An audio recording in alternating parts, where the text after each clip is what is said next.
Hi, I'm Leah Darrow, and I'm here at Steubenville, New York City.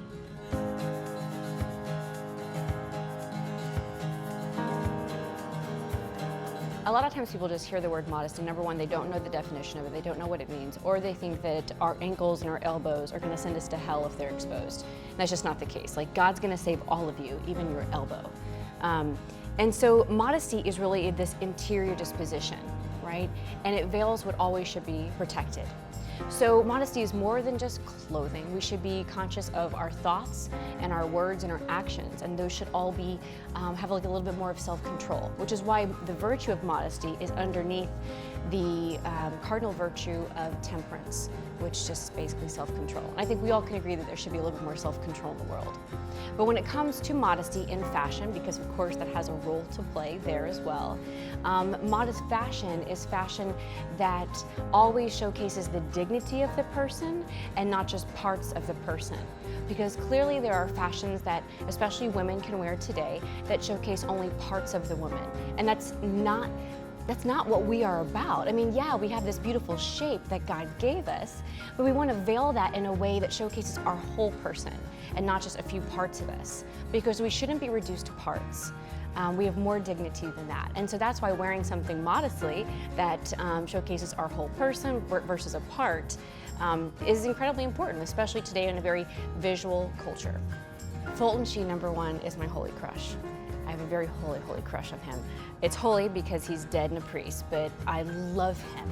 I pray one day that I can be with him in heaven and I can just sit there and just chat with him all for eternity.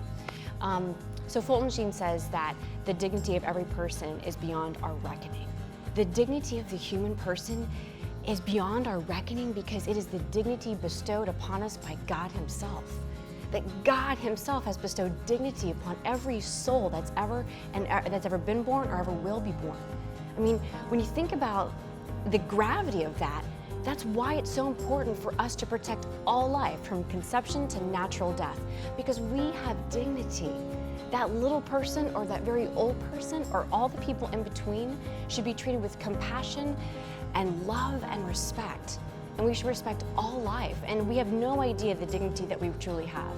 But if we always remember that our dignity is based in Jesus Christ and we treat people as such, I think we're going to be a lot better off today.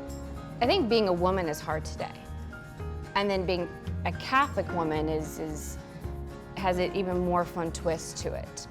At the same time, being a Catholic woman in some ways I think is liberating in today's society.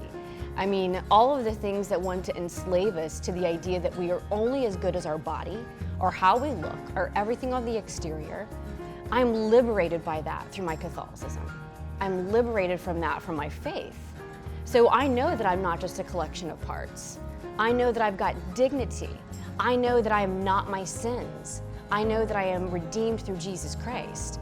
My faith gives me that. I feel like I can move definitely better in the world as a woman today because I'm also Catholic. But being a woman definitely has its challenges. I mean, people kind of see women today as just this vessel for something to be used or to take from, and that women have to feel like they have to be so defensive about that now too.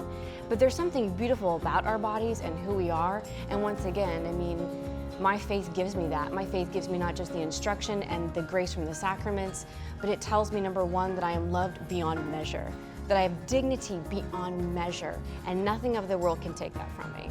I am Leah Darrow, and this is Ascension Presents.